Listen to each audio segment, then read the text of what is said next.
Good afternoon. My name is Michael Bouzinier, and I'm here to talk about what do we all need to do to ensure that the programs we write and the models we create actually do what we intend them to do and in a way that is acceptable to us. I think this is a very important problem, especially in the context of healthcare and diagnostics. As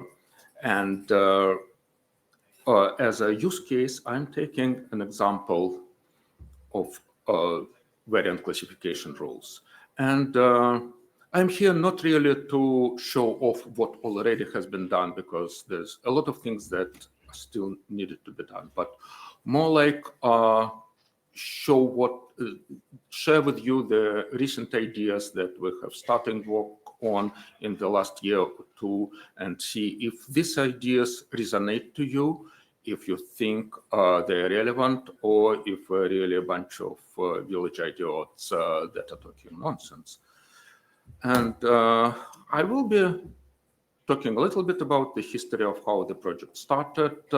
I will talk about technology, and then conclude with discussing the role of what we propose in the age of AI.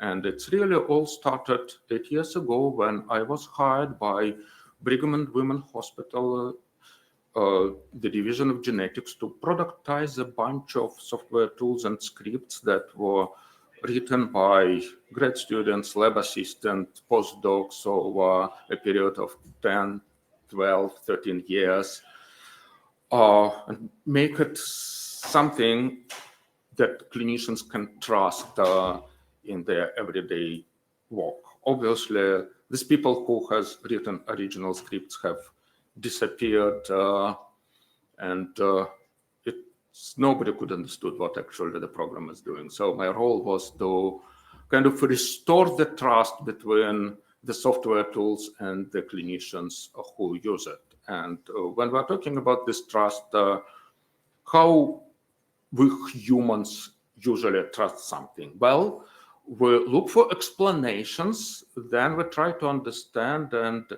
internalize these explanations, and from this growth trust. There is, however, an alternative way to build this trust, is to validate things, to formalize the logic, apply validation, and get trust out of there. And the advantage of this approach is that validation actually can be performed by a machine, not necessarily by a human. But of course, to do this, we need to formalize and write this logic in a machine-readable language. Effectively, we need to write a computer program. And again, in case of variant classification, we have ISMB guidelines, which is many pages of a paper in Nature that a human can read and understand, and any genetic counselor can use it to do variant curation. But it's not readable by machine. And genetics counselors are limited, so it's not scalable. So we really need to find a solution that would be both scalable and explainable and trustable. And now we're talking about what we're doing to trust a computer program. How do we usually ensure that computer program is doing something that we expect it to do?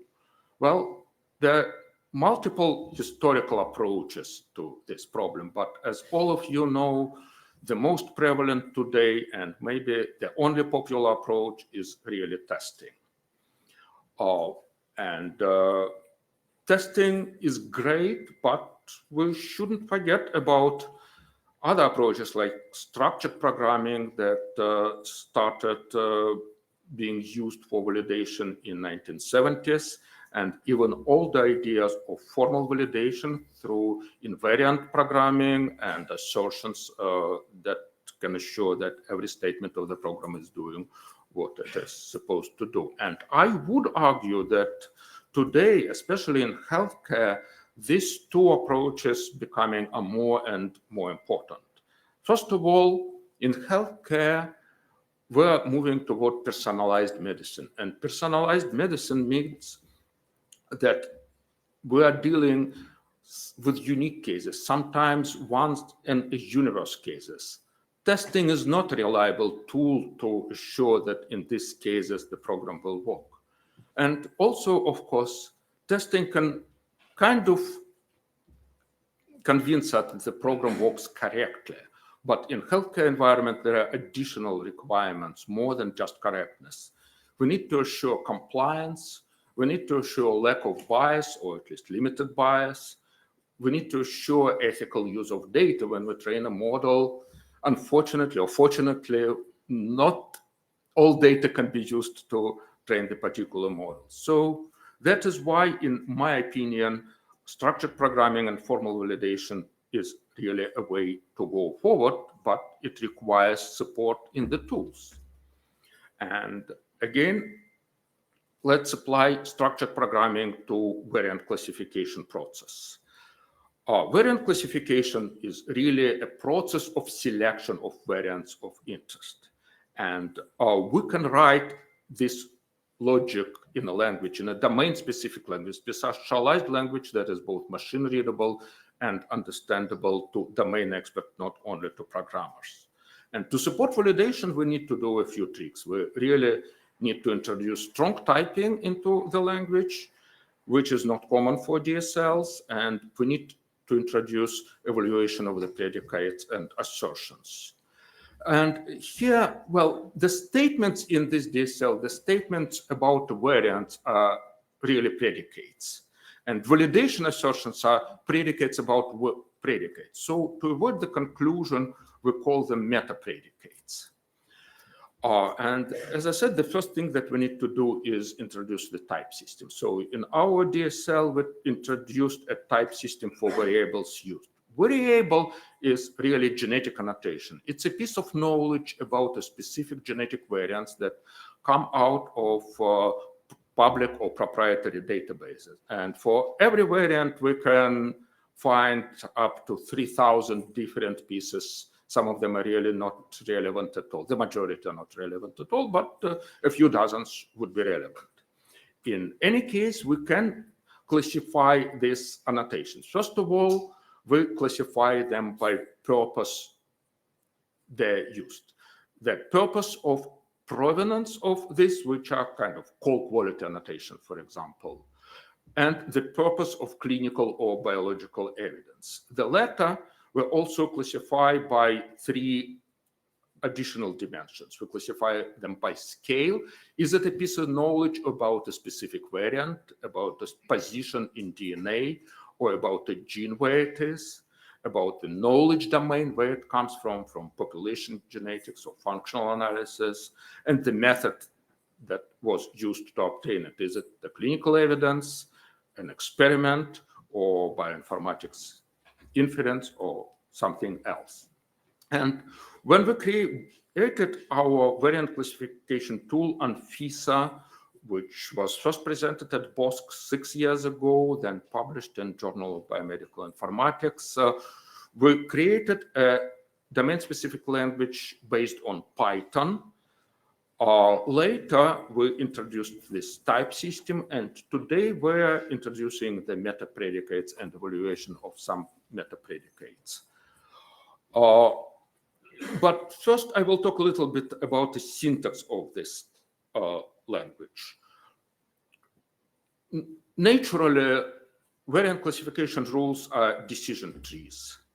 However, we prefer to represent them as one decision list, or they are also sometimes called nested canalizing function and unate cascades, and explored a lot in the literature. This representation is usually possible with introduction of just a few additional supplementary variables. And it provides a lot of benefits. First of all, it's really a sequence of inclusion and exclusion criteria, concept very familiar to clinicians. It's widely used in other areas of healthcare. It allows very good visualization. It allows debugging and single variant tracing. We can tell specifically which node of this one decision list classified the variant. And finally, learnability of these models are really very good. It's very, very cheap to train a model using this. This is an example of rewriting a decision tree, which in normal programming language can be represented as a nested if then else statement into a unit cascade, basically a sequence of inclusion and exclusion criteria with a single condition. And then these unit cascades can be easily visualized in a software with information about actually how variants are curated at every node of this. And now the main topic is really the introduction of this meta-predicate. So we so far implemented a narrow use case of meta-predicates, validation of the type of variables that are used in the main predicate in the statement about classification of a variant. As you see on the left side, we use transcript consequences variable, which is scale is a variant in a transcript, because for different transcripts it will have different values. The knowledge domain is functional genetics, and the method is bioinformatic inference. If I replace it with another variable, most severe consequences, I will immediately get a red frame around this statement and a pop-up telling me that I did something wrong. The same happens if I replace it with the different variables that is not coming from functional genetics, but coming from population genetics. Finally, if I want to trace an individual variant, we have a support for that. You input a variant, and then we can see for every transcript for this variant how it is classified at every node of the tree that actually deals with either rejects it or includes it in the list of the variants of interest. And at the end of my talk, I would like to talk a little bit about using domain-specific languages and writing rules in this way in the age of AI. I often hear that it will all go away next year. We will no longer need AI, will do everything. Well, let's start with the fact that the healthcare in majority of countries is a heavily regulated industry, and unexplainable LLM are no fit for regulated markets that require lineage, quality, provenance, documentation, everything LLMs lack, and everything that can be easily expressed in the cell. And even if we forget about bureaucracy and regulations, the fact is that clinicians usually are at best cautious about AI. However, the fact is software engineers are very enthusiastic, and I will talk in a minute why.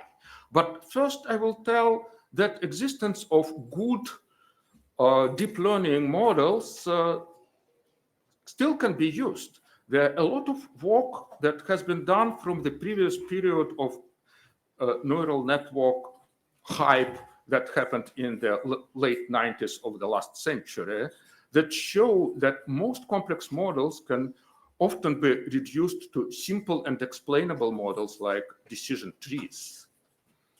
And now, why software engineers are really enthusiastic about AI?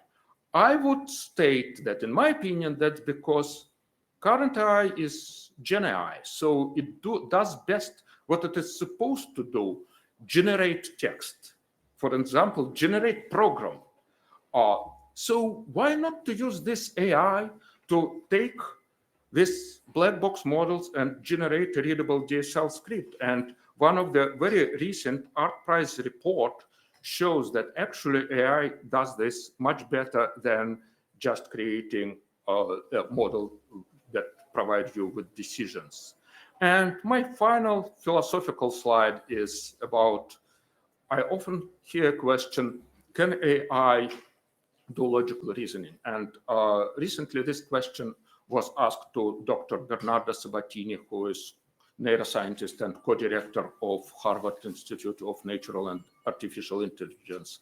And he said that, well, research actually shows that maybe human logical reasoning is actually a post hoc justification rather than true reasoning. So when I do what I just proposed on the previous slide, maybe we're following what we humans unconsciously do when we think that we apply logical reasoning to writing a program. So thank you very much. And I ask you if this all resonate with you. If yes, will you consider joining our community to design DSL together? Maybe think about what predicates can we really create and validate. And again, thank you very much.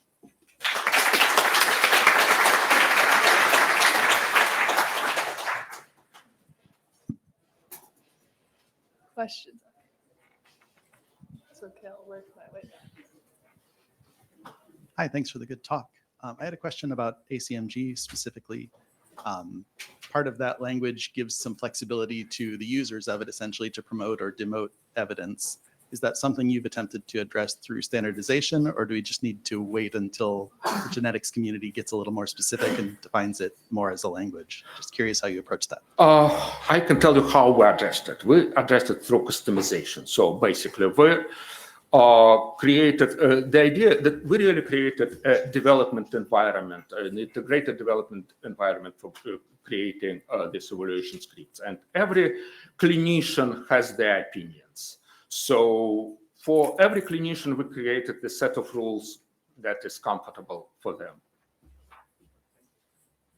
Great talk, thank you. And you mentioned provenance and lineage, very important. So glad to have that in discussion. But I was curious if you knew about this open evidence system startup or company in the US that apparently is used by 10,000 hospitals by clinicians, asking questions and getting responses from LLMs with really to help machine reading of publications, right?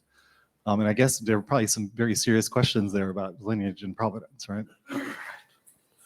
Well, I heard about this company. To be honest, I have not investigated yet this, though. To be honest, my main area of my work is actually data provenance. This is a side work which is not even being funded at the moment. My main area is really data provenance and creating lineage graphs. So that's maybe too big topic to address in a single question today. But thank you very much. That's a great question. Thank you.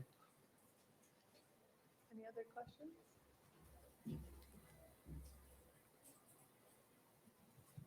I have one actually really quick, sort of side topic. I'm curious what you think of, so extending this a little bit further, if you think there's a place for DSLs with respect to agents. Absolutely, yes. That's basically, of course. And what do you think that would look like? I guess that there will be kind of, the DSL, for example, can be used as a messaging media between agents, right? So again, to convey information between them. Perfect. Thank you so much.